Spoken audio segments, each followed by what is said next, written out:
होता है, इसका पूरा नाम होता है ऑटोमेटेड टेलर मशीन। इसकी खोज 1967 में इंग्लैंड में की गई थी, लेकिन खोजकर्ता का नाम था जॉन सेफर्ड बॉरेन। इनका जन्म 1925 में भारत के मेघालय राज्य के शिलोंग में इनका जन्म हुआ था। तो इनके खोजकर्ता अगर इनका देखेंगे तो ये भारतीय थे। आज एटीएम का बहुत ज़्यादा यूज हो गया है। अब इस एटीएम कार्ड में दो टाइप के बेसिकली कार्ड देखने को मिलता है। डेबिट कार्ड, डेबिट कार्ड क्या होता है?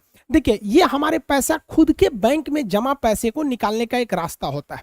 कार्ड और किसी भी टाइप की एटीएम में तो पैसा नहीं होता, हमारे अकाउंट में रहता है। अकाउंट में खत्म, एटीएम किसी काम का नहीं रहता है। पहले जमाने में क्या था कि पैसा निकालने के लिए आपको बैंक में जाना पड़ता था, वहां विड्रॉल फॉर्म भर के दीजिए तो बैंक देगा, या फिर आप चेक साइन करके दीजिए किसी भी बैंक में तो आपको पैसा दे देता था। इस सिस्टम की एक अच्छाई थी कि ये सिक्योर रहता था, हैक वगैरह नहीं होता था। लेकिन इसकी सबसे बड़ी खराबी थी, ये तभी काम करेगा जब बैंक खुला रहता था, और इसमें प्रोसीड करने में काफी लंबा टाइम लगता था। चेक से तो काफी लंबा टाइम हो जाता था, और संडे के दिन ऑफिशियली बैंक बंद रहते हैं, छुट्टियों के दिन, त्योहार के दिन, रात के टाइम पे, तो आप इसे 24 घंटे नहीं बैंक पैसा निकाल सकते थे। तो इसी के लिए एटीएम काम आया। एटीएम के लिए क्या है कि आपको बैंक में नहीं जाना पड़ेगा। अब एक बैंक को सेटअप करने में काफी खर्च आते हैं, उसकी बिल्डिंग्स, उसका पावर बैकअप, उसके स्टाफ, मैनेजमेंट, काफी खर्च आता है। जबकि एटीएम बैठाने में कुछ नहीं जाता है। एक ब्रांच जितने में बैठ जाता है उतने में 50 एटीएम लग जाएगा, और पैसा सेम निकलेगा जितना बैंक देगा वहां पे। तो इससे काफी अच्छा सिस्टम काम करने लगा यहाँ पर। इस बैंक जो हमें एटीएम कार्ड देती है उस पर डेबिट कार्ड लिखती है। तो डेबिट कार्ड हमारे पैसे निकालने का एक बहुत सुपर फास्ट माध्यम हो गया। ये दिन रात पैसे निकाल सकते हैं इससे,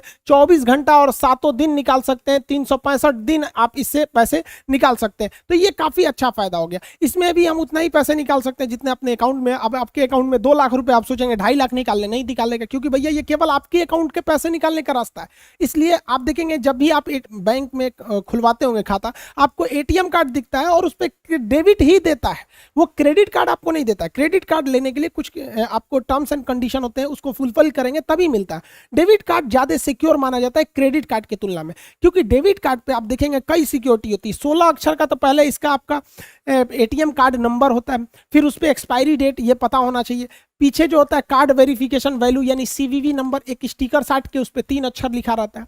ये सिक्योरिटी लेवल जो होते हैं उतने मजबूत नहीं होते, क्योंकि अगर आपका एटीएम कार्ड सड़क पे गिर गया तो जो मिलेगा उसको ये तीनों सिक्योरिटी तो पता ही चल गया, ATM number, expiry date, CVV number. लेकिन जब वो पैसा निकालने जाएगा तो उसको पिन की जरूरत होगी, जो आपको मेमोराइज करके रखना पड़ता है, याद करके। तो आप ही को पता है, तो पिन जब तक नहीं डालेंगे पैसा नहीं निकलेगा। लोग पैसा निकालने के बाद ना इंडिया में क्या करते हैं लोग ना, वो कैंसिल बटन में पैसा निकाल लेंगे, देखेंगे कोई नहीं देख रहा ना, खट खट खट खट खट खट कैंसिल बटन में दाबेंगे 20 बार संतुष्टि के लिए, आप कोई नहीं निकाल सकता। भाई वो एटीएम मशीन केवल एक ही बार काम करती है, एक पासवर्ड डाले तो आप ही का एटीएम क्यों ना हो, दोबारा आप फिर पैसे निकालेंगे तो पासवर्ड मांगेगा ही मांगेगा। तो इसके लिए कोई डरने की बात नहीं होती है।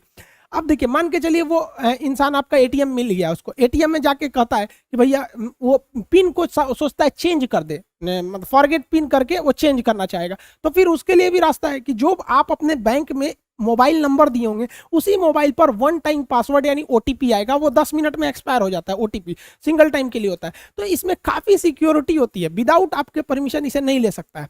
लेकिन क्रेडिट कार्ड में सिक्योरिटी थोड़ी सी मतलब कॉम्प्रोमाइज हो जाती है। अब हम क्रेडिट कार्ड को